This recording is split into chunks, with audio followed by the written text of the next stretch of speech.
자, 전국의 시청자 여러분 안녕하십니까? 자, 대한민국 진짜를 꿈꾸는 강사 최진입니다. 자, 제가 이번에 만든 건요. 그동안의 제 강의를 다시 한번 우리 바라보면서 전망을 갖다가 좀 세워봤습니다. 그래서 어쨌든 제가 여러분에게 사랑을 받았던 인문학 강사로서 여러분들과 함께 앞으로 무엇을 더 진행해 볼까라는 고민 끝에 우리가 인문학을 하기 위한 지식들이 있지 않겠습니까? 그래서 그 지식들을 좀 모아서 한번 총 정리를 한번 해보자라는 차원에서요. 제가 하는 게 여러분 인문학이니까요. 인문학에서는 여러분 문사철이라고 표현을 합니다. 문학과 역사와 철학이라고 그러는데 모든 학문의 출발은 역시 철학이었겠죠. 그래서 그 철학의 넘버 원 바로 그리스 철학부터 가보도록 하겠습니다. 자, 우리 그리스 철학부터 가보죠. 주제를 잡아봤습니다. 첫 번째, 왜 그리스 철학인가? 두 번째, 시작이죠. 자연 철학자, 그리고 소피스트, 소크라테스, 플라톤, 아리스토텔레스. 저도 요번에 다시 한번 공부를 하면서요. 너무 개인적으로 공부하면서도 즐거운 시간을 가졌던 것 같습니다. 여러분과 좀 함께 해보고 싶은 마음이 너무 많이 들더라고요. 자, 왜 그리스 철학인가? 우리 여러 철학이 있지만 도대체 왜 그리스 철학인가 한번 가보죠. 사실 이유는 간단한데, 그리스 철학이라는 거는 저는 이런 말들을 많이 합니다. 우리는 공자의 자식으로 착각하고 살지만 결국 우리는 소크라테스의 자식이다. 이 말 뜻은 뭐냐면요. 우리는 동양인이라고 생각합니다. 서구인이 아니라고 생각하죠. 근데 저는 우리도 서구인이라고 개인적으로 생각합니다. 왜? 이미 우리를 갖다 머릿속에 들어가요. 제 옷도 여러분 뭐 입고 있습니까? 아니요, 그냥 이태리아 산이라고 꼭 호칭은 불러주시고요. 제가 입고 있는 것도 여러분 이태리 장인이 만든 그런 옷을 입고 있습니다. 그리고 제 모습 속에서 여러분 유교적 문화 물론 있죠. 그러나 여러분 사실은 이미 우리도 소크라테스의 자식이 됐다. 그래서 우리 자신을 이해하기 위해서는 사실은 근대 이후에 우리 자신을 이거는 서구 문명의 기원 없이는 이해할 수 없고 서구 문명 기원 속에서도 철학 없이는 특히 그 철학의 발생된 그리스 없이는 이해할 수가 없겠죠. 그럼에도 불구하고 왜 그리스 철학이냐? 그리스 철학은 우리한테 그냥 본론부터 가볼까요? 뭘 던져줬을까요? 그리스 철학은 왜 우리가 자 한번 물어볼까요? 우리는 왜 소크플라 아리를 알아야 되죠? 옛날엔 수능에 우리 윤리하면 수능에 나오니까 전 그건 아니라고 생각합니다. 얘네들이 제시했던 건 처음으로 어떻게 살 것인가 제시했던 거예요. 이게 그리스 철학이거든요. 뭐 철학하면 개똥 철학도 누구나 있겠지만 근데 사실은 우리가 어떻게 살 것인가라는 주제에 대해서 처음으로 던졌던 거죠. 그래서 저는 당연히 그리스 철학은 여전히 유효할 수밖에 없다고 생각합니다. 그리고 철학이 시작된 거고요. 철학이라는 거는 전 이런 말을 합니다. 우주를 두 개로 나눠보자. 혹은 지구를 두 개로 나눠보자. 그러면 바다와 육지가 아니라 남자와 여자가 아니라 두 개로 나눈다면 저는 나라는 주체와 나를 둘러싼 그 모든 것 그걸 갖다 뭐라 표현한다? 객체라고 표현할 수 있을 거예요. 그럼 이제 철학의 문제는 결국 주체란 무엇이냐? 두 번째는 객체란 무엇이냐? 그 다음에 세 번째는 이 주체가 객체를 어떻게 이해하고 인식하느냐의 문제로 갈 수 있을 거예요. 그죠? 그래서 우리는 객체가 뭐냐? 이걸 우주론 이렇게 표현할 수 있죠. 나란 존재는 무엇이냐? 이거 존재론이라고 얘기할 수 있을 거고요. 나란 존재가 객체를 이해하는 방식을 인식론이라고 이해할 수 있을 겁니다. 인식을 할 때도 기본적으로 두 가지로 할 수 있을 거예요. 하나는 감각과 경험에 의존할 수 있겠죠. 그게 경험 중심의 철학이 되는 거고요. 하나는 감각과 경험이 아니라 독특한 고유의 사유로 인식할 수 있겠죠. 이거는 이성 중심의 철학이 될 수 있겠죠. 아주 쉬운 표현이 되겠죠. 내가 우리 앞에 계신 분을 이해할 때 만져볼 수도 있잖아요. 그죠? 만져보면 어떻겠어요? 거칠죠? 고릴라인가? 이런 게 이제 경험 중심의 철학이 되는 거고요. 그죠? 근데 내가 보세요. 365 곱하기 24. 전 이걸 한 번도 경험해 본 적은 없지만 계산해낼 수 있죠. 그건 전 경험 없이도 어떤 사물을 인식할 수 있다는 거거든요. 이건 인간의 독특한 사유 능력, 이성적 능력이겠죠. 그래서 인식론이 되면은 경험 중심의 철학과 이성 중심의 철학 이렇게 나눌 겁니다. 또 존재론은 나를 어떻게 바라볼 것이냐 이렇게 나올 거고요. 어쨌든 자 이렇게 철학은 나눌 수가 있지만 그래서 원래 철학은 이론 철학과 실천 철학으로 나눠지고 이론 철학이 철학의 출발이죠. 그래서 우주론, 존재론, 인식론이 있고 실천 철학으로서 뭐 여러 철학들이 존재할 수 있을 겁니다. 근데 다시 한번 말씀드리지만 그리스 철학이 중요한 거는 우리가 인간으로 어떻게 살 것인가를 제기해줬다. 그래서 우리가 왜 서구 철학의 중심이 그리스 철학이라냐면 인간이 살면서 가장 문제를 뒀던 어떻게 살 것인가에 대한 답들을 백가 논쟁적으로 다퉜던 시대죠. 우리 동양으로 치면 제자 백가의 시절이죠. 제자 백가도 마찬가지를 했죠. 어떻게 살 것인가를 다양한 관점에서 논쟁을 했었겠죠. 이게 바로 우리 철학의 시대였습니다. 자, 철학의 첫 번째 위기가 닥쳐옵니다. 철학이 없어졌죠. 언제입니까? 바로 중세죠. 저 때는 어떻게 살 것에 대한 고민이 없습니다. 왜? 답이 제시됐죠. 철학은 언제 죽냐면 답이 제시되는 시기에는 죽습니다. 답이 제시된 시기에는 철학은 필요가 없습니다. 제가 오늘 10분만 좀 어려운 얘기 하다가요. 그 다음부터는 다시 재밌게 갈게요. 진짜 왜 철학이니까 좀 철학적 얘기를 해보자라는 거죠. 개똥 철학으로 들어주시든 답이 제시된 시대에는 철학이란 건 등장하지 않습니다. 왜? 그렇게 살면 되거든요. 철학은 그렇게 살자가 아니에요. 왜 그렇게 살아야지가 철학입니다. 돈을 벌자는 철학이 안 되는 거예요. 그 순간. 왜 돈을 벌어야 되지? 이게 철학이죠. 돈을 버는 게 나쁘고 좋은 게 아니죠. 무척 좋은 일이죠, 사실은. 무척 행복한 일입니다. 으아. 그러나 철학은 돈을 벌자가 아니라니까요. 네. 왜 돈을 벌어야지? 이게 철학이에요. 그러니까 답이 주어져 있으면 철학은 안 나와요. 중세시대엔 철학의 위기가 닥치죠. 왜? 신의 뜻에 살면 되거든요. 그때는 왜 신의 뜻에 살아야 되지 않은 순간 오케이? 왜 철학의 위기가 되는지 알겠죠? 그래서 철학은 신학의 신여가 됩니다. 철학은 신학의 신여가 되는 시대가 바로 중세가 되겠죠. 그래서 이게 바로 철학의 첫 번째 위기입니다. 두 번째 위기는 언제 왔을까요? 신학이 사라졌습니다.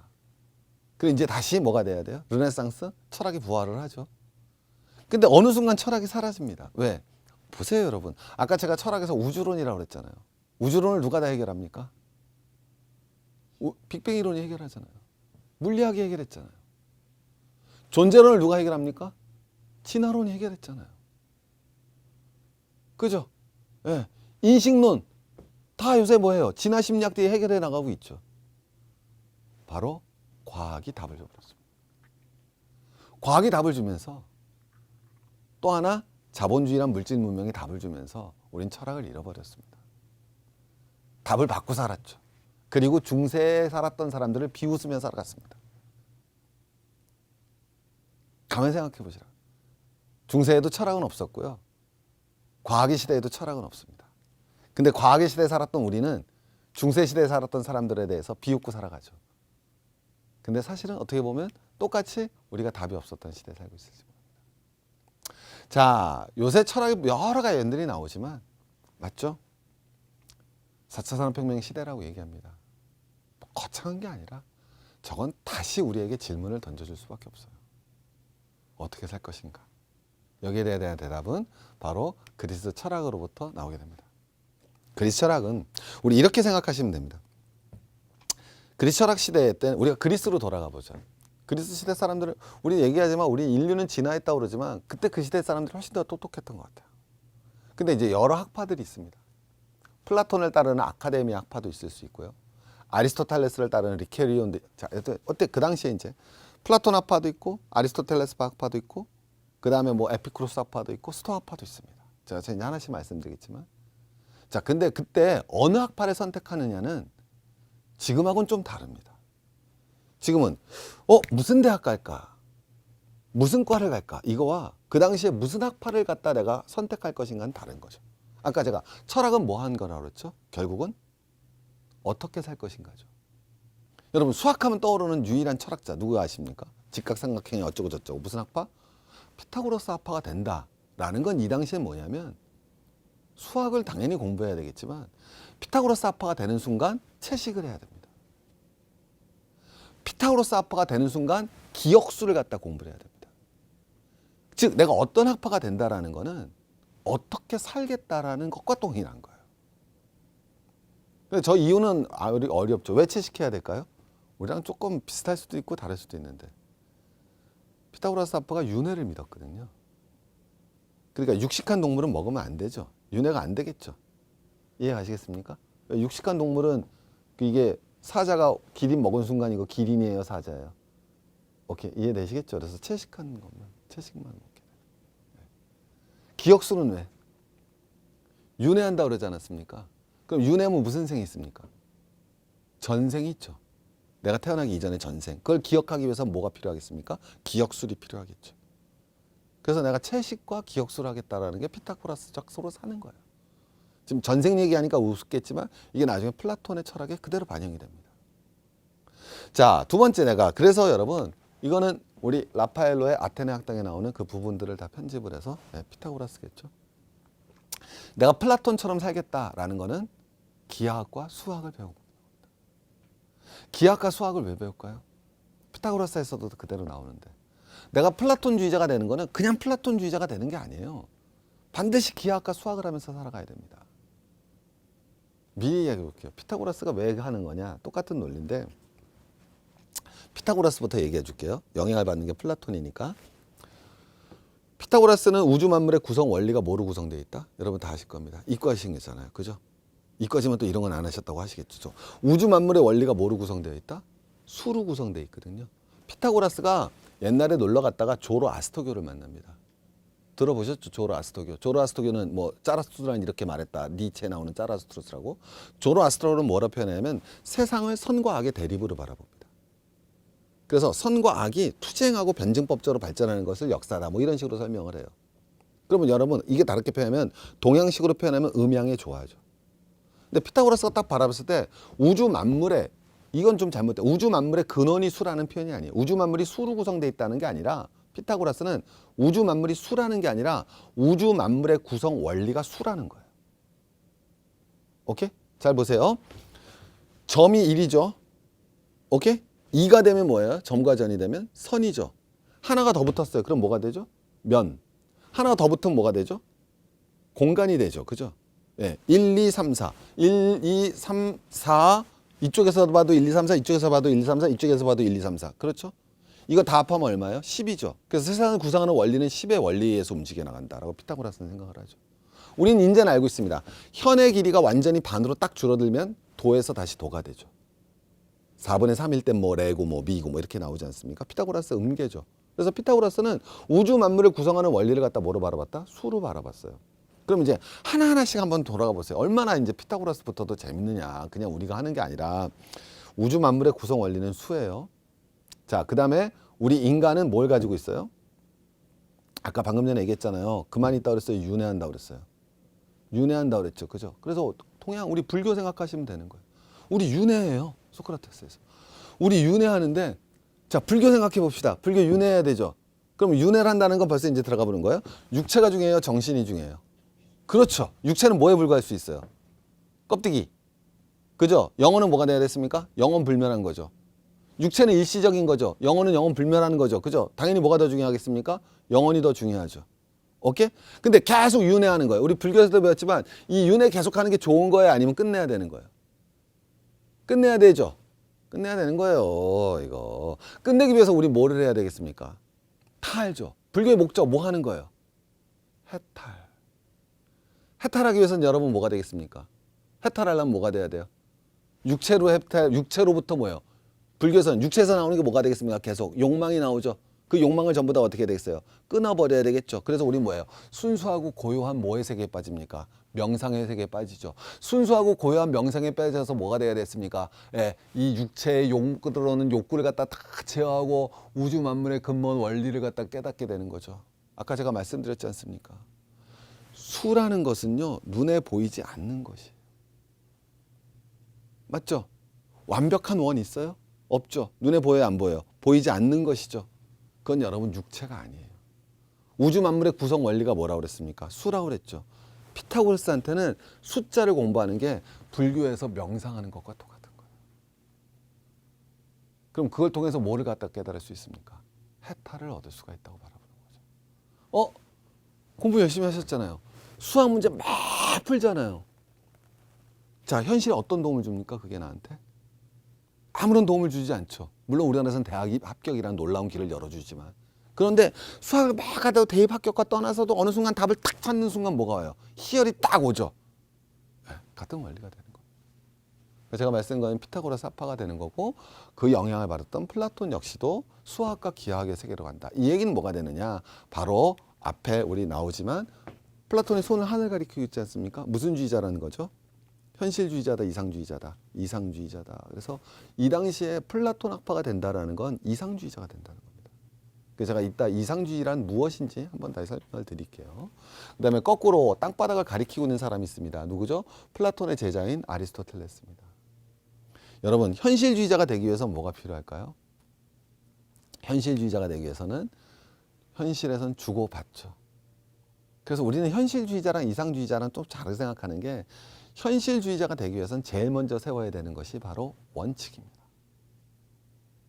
우리 원칙이 이상주의자가 훨씬 더 맞는 것 같잖아요. 아니에요. 현실주의자가 되려면 원칙이 있습니다. 무엇을 주고 무엇을 받을 것인지. 뭐를 세워야 되죠? 기준을 세워야 됩니다. 현실주의자는 이상주의자랑 다르게 우리는 그래서 아리스토텔레스가 된다는 건 현실주의자가 된다는 거예요. 그러기 위해서 우리는 끊임없이 여러분들의 기준을 세워야 될 겁니다. 이상주의자는 기준이 필요 없어요. 야, 세상에서 누가 제일 아름답니? 아직 모르겠어. 이게 이상주의자죠. 야, 이 세상에서 누가 제일 아름답니? 아, 미숙이. 현실주의자죠. 왜? 아이, 집이 괜찮잖아. 이게 나오죠. 오케이? 자, 그 다음에는 여러분 에피쿠로스 아파가 된다는 거는 쾌락주의자가 된다는 거죠. 쾌락 좋잖아요. 근데 에피에 말하는 쾌락이라는 건 굉장히 저는 지금도 두 가지 면에서 엄청난 얘기를 주죠.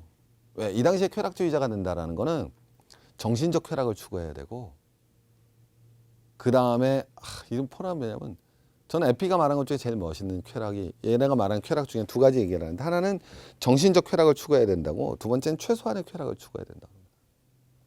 근데 최소한의 쾌락은 뭐냐면 우리 지금도 나오는 건데 인간이 쾌락을 통해서 행복해지기 위해서는 중요한 거는 얻는 쾌락의 총량이 아니라 쾌락의 충족률이 중요하다는 거죠. 이해하시겠습니까? 선생님은 5개의 쾌락을 얻었고 나는 3개의 쾌락을 얻었어요. 누가 더 행복할까요? 5개의 쾌락을 얻은 선생님이 더 행복할 것 같지만 아니라는 거죠. 에피는. 왜? 쾌락은 충족량이 중요한 게 아니에요. 충족률. 선생님은 10개를 꿈꿨는데 5개를 얻었고요. 나는 4개를 꿈꿨는데 3개를 얻었어요. 누가 더 행복하냐? 제가 더 행복할 수 있겠죠. 그죠? 우리 친구는 하나만 꿈꿨는데 하나만 이뤘어요. 이 친구가 더 행복할 수 있는 거죠. 굉장히 우리 지금도 시사점이 많죠. 그러니까 다르게 표현하면 저는 이렇게 표현하는데 사람이 행복하려면 분자를 키우는 게 아니라 분모를 줄이는 게 훨씬 중요하다는 거죠. 그죠? 근데 우리의 일상이라는 건 분자를 키우기 위해서 노력을 하고 있는 거죠. 근데 사실은 진짜 쾌락은 분모에 달려 있거든요. 분모를 얼마나 줄이느냐. 4분의 3을 얻어야 되는데 뭐 2분의 200만 이런 걸 얻으려고 그러니까 안 된다라는 거죠. 그 다음에 두 번째, 육체적 쾌락은 왜 나쁘다라는 게 나쁜 게 아니라 육체적 쾌락은 지나치면 고통을 수반하기 때문이다라고 얘기합니다. 쾌락주의 역설이죠. 사이다도 마찬가지죠. 갈증 날 때 한 모금 마시면 엄청 시원하지만 2모금, 3모금, 4모금, 5모금 나중에 가면 오바이트 쏠리듯이. 그래서 육체적 쾌락은 고통을 수반하기 때문에 안 된다는 거예요. 근데 이게 꼭 육체적 쾌락만이 아니잖아요. 우리 한번 생각해 봅시다. 마약을 왜 나쁘다고 그럴까요? 저는 먹어본 경험이 없지만 마약 먹으면 엄청 좋잖아요. 남한테 해를 주지 않는다면. 근데 그게 왜 문제냐? 라고 했을 때 에피는 대답을 줄 거예요.